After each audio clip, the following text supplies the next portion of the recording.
Step into Value Zone. Value Zone. Hypermart. Bhatancheru. Ration కార్డుల eKYC మీరు ఇంకా చేసుకోలేదా? అయితే వెంటనే మీ రేషన్ దుకాణానికి వెళ్లి ఈకేవైసీ చేసుకోండి. లేకపోతే మీకు ఇక రేషన్ సరుకులు రాకపోవచ్చు. ఈ ఈకేవైసీ ప్రక్రియ ప్రభుత్వం డెడ్ లైన్ విధించింది.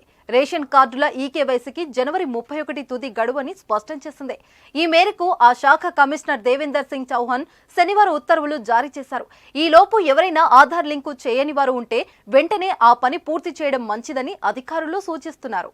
బోగస్ రేషన్ కార్డులు తొలగించాలనే ఉద్దేశంతో గత బీఆర్ఎస్ ప్రభుత్వం రేషన్ ఈకేవైసీ కార్యక్రమాన్ని చేపట్టింది. గత 9 ఏళ్లలో ఎంతోమంది చనిపోగా మరికొందరు పెళ్లిళ్లు చేసుకుని అత్తారింటికి వెళ్లిపోయారు.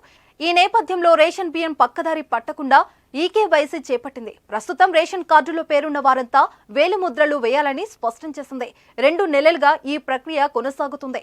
రేషన్ దుకాణాలకు వెళ్లి ఈకేవైసీ చేసుకుంటున్నారు. ఈ ఈకేవైసీ కోసం ఆధార్ ధృవీకరణ, వేలిముద్రలు, ఐరిష్ వంటి గుర్తింపులు తీసుకుంటున్నారు.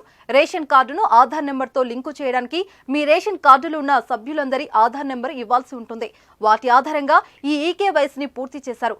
ఇప్పటికే పలుమార్లు గడువు పొడిగించారు. తాజాగా ఆ గడువును జనవరి 31 వరకు పొడిగించారు. తెలంగాణలో రేషన్ ఈకేవైసీ ఇప్పటికే సుమారు 70% ప్రక్రియ పూర్తయింది. ఇంకా 30% మాత్రమే పూర్తి చేయాల్సి ఉంది. ఈ ప్రక్రియలో ప్రజలకు కొన్ని సమస్యలు ఎదురవుతున్నాయి. పలు రేషన్ షాప్లో బయోమెట్రిక్ మిషన్లో వృద్ధులు, చిన్నపిల్లల వేలిముద్రలు నమోదు కావడం లేదు. అలాంటి వారందరూ ఆధార్ కేంద్రాలకు పరుగులు తీస్తున్నారు. ఆధార్ కేంద్రాలు నమోదు చేసుకున్న రోజు నుంచి 90 రోజుల్లోపు అప్డేట్ అవుతుంది.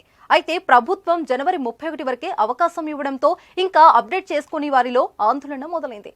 నిర్ణీత గడువులోపు అంటే జనవరి 31 లోపు రేషన్ ఈకేవైసీ చేయకపోతే రేషన్ కార్డును నకిలీగా భావించి డిలీట్ చేయనుంది ప్రభుత్వం. ఇలా డిలీట్ అయినట్లయితే ప్రభుత్వం డేటాలో మీ రేషన్ కార్డు వివరాలు తొలగిపోతాయి. దాంతో మీకు వచ్చే రేషన్ సరుకులు ఆగిపోనున్నాయి. మరోవైపు కాంగ్రెస్ పథకాలతో రేషన్ కార్డు చాలా కీలకం. దీంతో వెంటనే ఈకేవైసీ ఇంకా చేయని వాళ్ళు వెంటనే ఈకేవైసీ చేసుకోవడం మంచిదే.